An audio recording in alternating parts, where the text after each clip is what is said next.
Today I'm here to tell you about something which I've began to implement into my sort of study routine in a way, and personally it's made revising and organisation much easier. It's one simple thing which you just have to add on. It takes like maximum 2 hours of your weekend, recapping everything you've learnt onto a piece of paper. I would 100% recommend starting to do this right now. If you're new to the channel, check out my other content. If you like it, press subscribe. But what am I even talking about?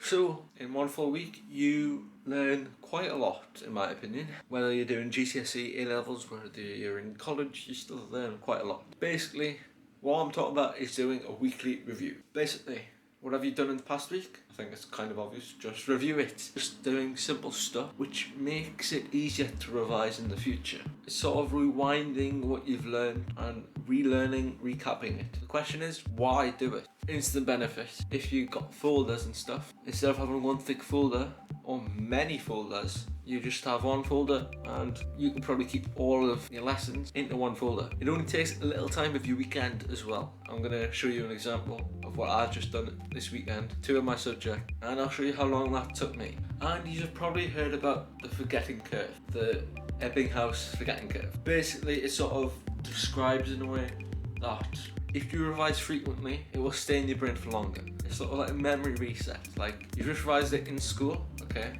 7 days later, I've revised again, so it's back into my memory. And if you keep on doing that every week for new topics that you learn each week, those topics, you'll remember them more easily when it comes to the test, and you'll actually revise less, like the day before the test. Because I know you guys, you only revise the day before the test. I mean, who doesn't, to be fair? It is a way of revision, but it's quick and easy, and you keep yourself organised. You're not sort of confused about where everything is, unless you've got a book, unless you work in a book. But if you've got a folder, if you've got lots of sheets by a teacher, you got all of them. Instead of having all those sheets at once, you can just put them onto one A4 sheet of paper. This works very well for STEM subject. Obviously, I don't take any wordy subjects, but I'm pretty sure this will just be as effective if you've got like wordy essay subjects.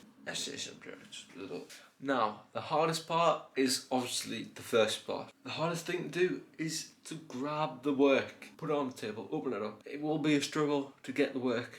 I know it will be, I've been there, but get it out, get started, get the recap in, grab some paper and get started. Have 2 piles, one with the work that you've just done and another for the work that you've sort of already recapped. And slowly go through the pile that you haven't recapped, and then make sort of notes, not proper notes, like little packets of information, sort of mind map it, and slowly pile it all up into one sort of chunk of lesson work. And then at the end of it, you'll have a couple of A4 sheets of paper, which you can slot into your folder or into like another sort of revision sort of booklet. And this collection of A4 paper can be revised. Do small bits each week, and then something which I'm going to start doing as well is go through everything that I've just done in like everything which I've recapped, and then do this week's recap, and it's only going to benefit you in the long term. So if I got my physics out, particles and radiation, that's one of my particle sheets. So particles 1,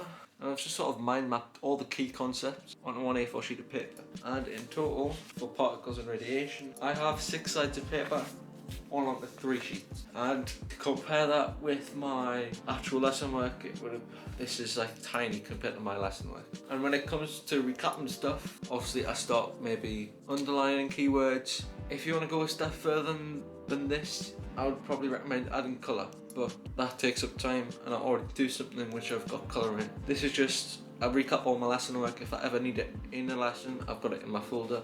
Or if I'm in school and I need to revise, I can look through this.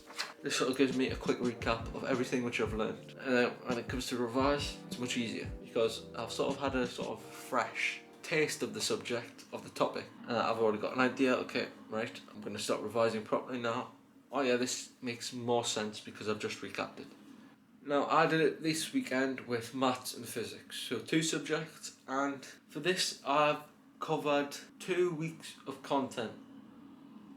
2 weeks of content on the Sunday. To put that into perspective, I think that's 10 lessons of physics and probably 10 lessons of maths, all to recap. So I've got sort of 20 lessons in total to recap. Now when I'm recapping stuff, I go through the lesson work and see if I've finished everything. Like all the questions that the teachers gave were, make sure I've sort of only write down the important bits. For maths, we've started statistics, sort of going the last bits of differentiation, I think. And in physics we're doing mechanics, forces, and in total this is how much I made, and each subject took me 20 minutes each, so 40 minutes in total. And what's that? How much free time do you get on a Sunday?